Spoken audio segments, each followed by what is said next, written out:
Hey everybody, my name is Pete Perez, and you're probably wondering what I'm doing on a video and what the title "Don't Call It a Comeback" means. Give me a couple of minutes of your time and I'll explain. I grew up in the northern part of New Jersey in a little town called West New York, New Jersey. It's in Jersey, it's not in New York, and it's called West New York, New Jersey. It's right outside the Lincoln Tunnel. At the age of 3, my mom opened up a piano academy where I grew up with 6 pianos, 5 downstairs, 1 upstairs. I've been surrounded around music my entire life. My entire childhood and my teenage years revolved around music. I grew up around rhythm and blues, disco, classic house. We had radio stations like 92 KTU, WBLS, Kiss FM, Hot 97, Hot 103. It was just part of my upbringing. At the age of 15, I snuck into my first nightclub. Hope I don't get nobody in trouble or get myself in trouble. I don't think my mom is watching this video. It was called Strawberry Patch. It was in New Jersey. I remember when I first walked in, it was dark, it was hot, the music was blaring, the lights were going, and I was in awe of what I was just walked into. But I couldn't enjoy it as much as I would wanted to, because at 1:30 in the morning they turn on the lights and at 2 o'clock they threw you out. We had to find a place to go that's longer than this. So the search went on for about a year. Finally I went into the city, got the courage enough to go to the city at 16 and sneak into another nightclub that I should have probably never been into. It was called New York, New York. That was when my eyes basically really opened up. This place was beautiful, it was gorgeous, it was all glass, the lights were incredible, the music was coming up from your feet all the way out to your ears the minute you walked in.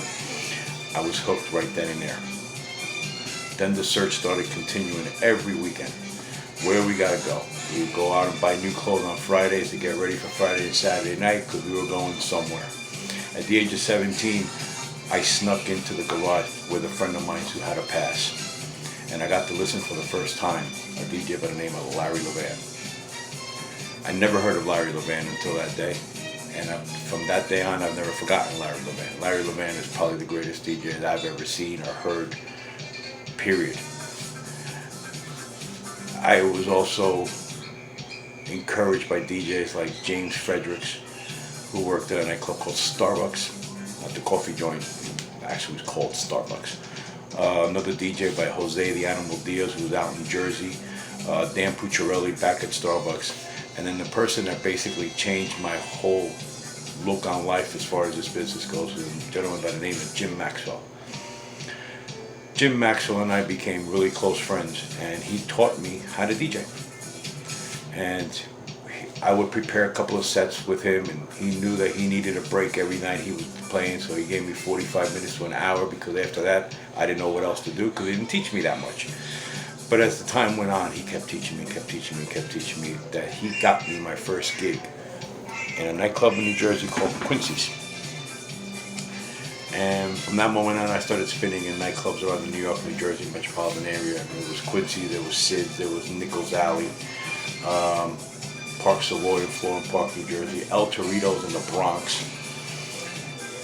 And he also helped me get a little stint in the summer for WBLS, where I did block parties in the summers. At the age of 22, maybe, I was a full resident inside nightclubs, all thanks to him. And I just kept learning, In 1991, I moved out of New Jersey and I came here to Florida.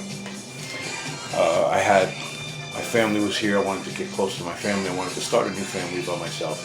So I pretty much put that in the back burner for a while. But it doesn't mean that I felt that I hated it and I never wanted to go back. I still loved it.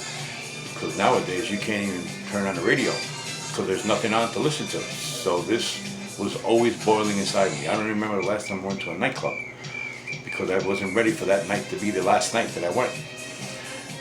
And I just decided I can't do this. I love this music too much, and so thanks to my family, I have a wonderful family. I have 2 great boys. I got a wonderful woman in my life that's given me their blessing and all the support.